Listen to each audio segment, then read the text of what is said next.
Right. ఇంకొక విషయం ఏంటంటే రాష్ట్రంలో ఇది చాలా అంటే ఒక ఇన్ఫర్మేటివ్గా నేను చెప్పదలుచుకుంటున్నా. రాష్ట్రంలో జ్వరాలు భారీగా ఉన్నాయి. చాలామందికి దాదాపు ఈ వర్షాల కారణం వల్ల కొంత వరద తీవ్రత వల్ల కూడా చాలా చోట్ల ఎక్కువ శాతం ఎక్కువ మోతాదులో ఈ ఫీవర్లు అనేవి డెంగ్యూ టైఫాయిడ్ అంశాలు కూడా కొంత కనపడతా ఉన్నాయి. మలేరియా ఇట్లాంటివన్నీ కూడా. సో దానికి సంబంధించి కూడా ఒక వార్త రావడం జరిగింది. సో దీని గురించి కూడా కొంత మనం చెప్పుకోవాలి. ఎందుకంటే ఇన్ఫర్మేషన్ చాలామందికి అవసరం ఇది. సో చాలామంది జ్వరం వచ్చిందంటే ఇంట్లో మనం ఏదో మెడిసిన్ తీసుకుంటాం అనేది తప్పు. ఖచ్చితంగా మీ దగ్గరున్న హాస్పిటల్స్కి వెళ్ళండి. ఫస్ట్ ఎయిడ్ క్లినిక్స్ ఏవైతే ఉన్నాయో గవర్నమెంట్ హాస్పిటల్స్కి అది కూడా వెళ్ళండి. ఫస్ట్ మీరు చెక్ చేయించుకోండి. ఖచ్చితంగా దానికి తగ్గట్టుగానే మనం మెడిసిన్ వాడాలి. ఖచ్చితంగా ఏదో ఫీవర్ జనరల్ ఫీవర్ అని అయితే ఉండొద్దు. ఎందుకంటే ఇవి చాలా సీరియస్గా వ్యాప్తిస్తున్నాయి. గాంధీ హాస్పిటల్లో ఓపీ కోసం క్యూ కట్టిన పేషెంట్లు, ఇది పరిస్థితి. జ్వరాలు, ప్రధానంగా జ్వరాలు కనపడతా ఉన్నాయి ఇక్కడ. రాష్ట్రానికి సుస్థి, విజృంభిస్తున్న వైరల్ ఫీవర్స్. ప్రతి 10 మందిలో 2కి జ్వరాలే. సో సర్ది దగ్గు ఫీవర్తో హాస్పిటల్కు క్యూ, కిక్కిరిసిపోతున్న ప్రభుత్వ ప్రైవేట్ హాస్పిటల్స్. ఆగస్టుతో పోలిస్తే 40% పైగా పెరిగిన జనరల్ ఓపీ.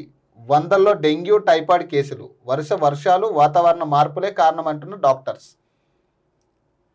రాష్ట్రంలో వైరల్ ఫీవర్ కేసులు పెరుగుతున్నాయి. దగ్గు జలుబు జ్వరాలతో బాధపడుతూ జనాలు ఆసుపత్రులకు క్యూ కడుతున్నారు.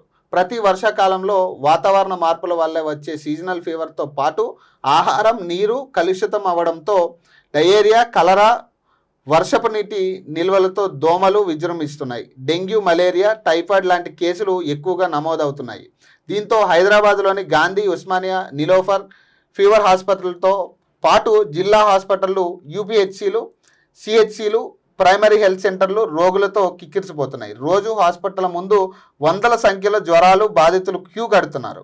ఆగస్టులో ఆయా హాస్పిటల్లో సగటున 400 నుంచి 600 కేసులు నమోదు కాగా ప్రస్తుతం ఆ సంఖ్య 800 నుంచి 1000కి చేరింది. ప్రధాన ఆసుపత్రుల్లో ఇన్పేషెంట్ల సంఖ్య కూడా భారీగా పెరిగింది.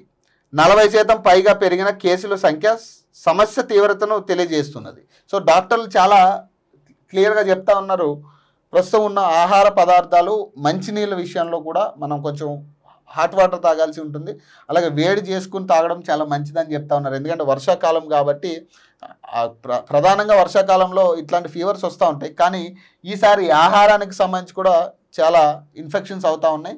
దీనివల్ల మలేరియా టైఫాయిడ్ డెంగ్యూ లాంటి జ్వరాలు ఎక్కువ వస్తూ ఉన్నాయంట.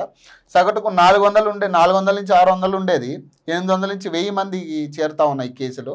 సో కొంత ప్రజలు కూడా అప్రమత్తంగా ఉండాలనేది నా విన్నపం. ఖచ్చితంగా మీకు ఏదైనా ఫీవర్ లాంటివి కానీ దగ్గు జలుబు లాంటివి ఉంటే ఇంట్లో చికిత్స అనేది కాకుండా ఒక్కసారి మీ సమీపంలో ఉన్న హెల్త్ సెంటర్కి వెళ్ళి ఒకసారి చెక్ చేయించుకోవడం చాలా మంచిది.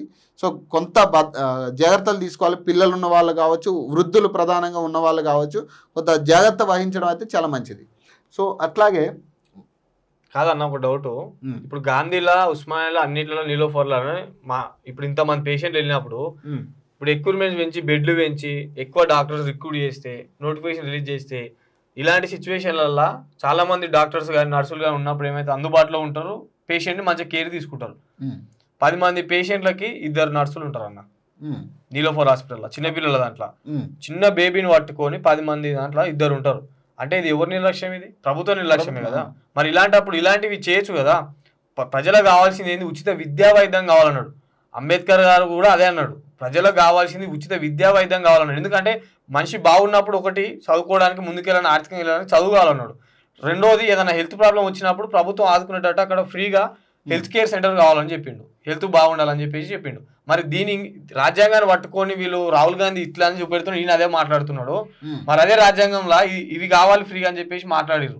మరి దాన్ని ఎందుకు ఫాలో అయితే లేరు వీళ్ళు? అవును. ఉస్మానియాలో ఎంత డేంజర్గా ఉంది పరిస్థితి. గాంధీలో అయితే పైసలు ఇస్తేనే లోపలికి పంపిస్తాం. ఇప్పుడు నిమ్స్ కూడా అదే పైసలు ఇస్తేనే లోపలికి పేషెంట్ దగ్గరికి. ఎంత దారుణం ఇది. ఇప్పటికి ఇంకా మనం ఏ కాలంలో ఉన్నాం ఇప్పటికి?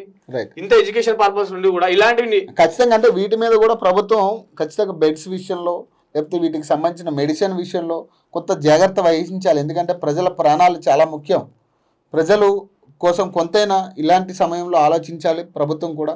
ఎందుకంటే మిగతా విషయాలు ఏమైనా కానీ ఆరోగ్య సమస్య విషయంలో ప్రతి పేదవాడికి వైద్యం అందేటట్టు చేస్తే చాలా మేలు.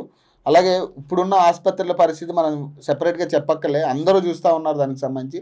కనీస వసతులు, విద్యం అనేది సక్రమంగా ప్రభుత్వం ఇవ్వగలిగితే ప్రజలు ప్రభుత్వం తరపున నిలబడతారనేది అది 100కి 100 నిజం అది.